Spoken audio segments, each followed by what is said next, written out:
The next section, so we're on section number 5, which is your tools and systems. This section prevents the guesswork. What platforms are required? What software is being used? Who uses what and for what purpose? This makes onboarding easier. It makes us rethink again, oh, this is the software I'm using for this purpose, or this platform I'm using for this.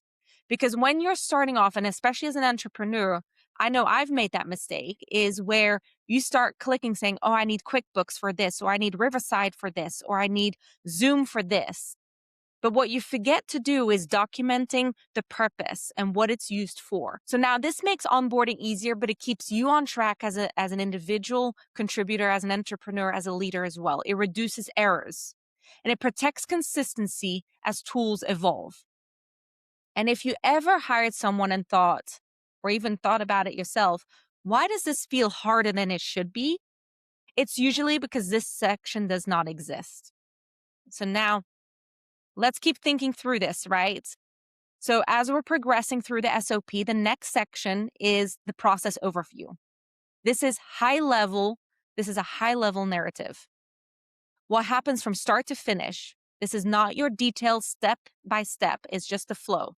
And this could be a Visio as well, which makes it very easy to follow along, and especially when you're creating those steps next. This aligns the teams before they dive into execution. Think of it like the map before directions. So from your overview, you're going into your step-by-step procedure, which is your next phase of the SOP.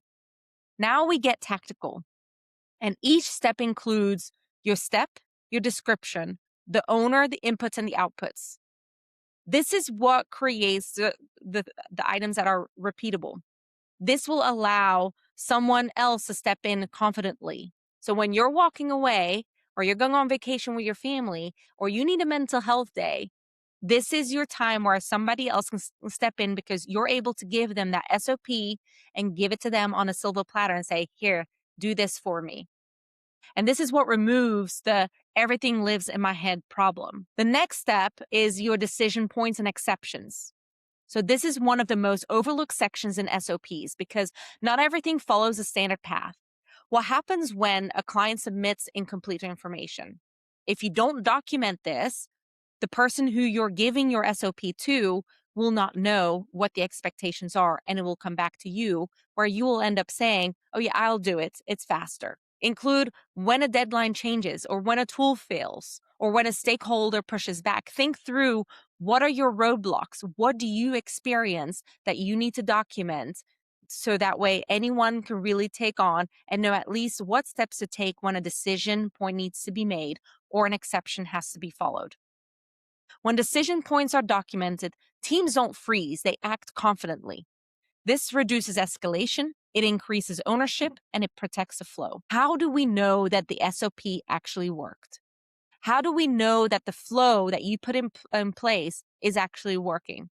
How do we know that the steps you documented is working successfully? What validations confirm success? So that's why you put quality checks in place. It prevents rework, maintains standards, and protects reputation. Because without quality checks, processes drift over time. And with them, standards stay intact. And so the last section in your SOP is really your timing and continuous improvement.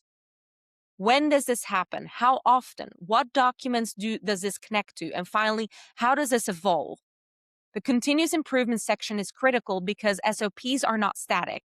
Your business is expected to grow. Tools will change. People will shift roles. The SOP should evolve and not break. It should go with you along the way.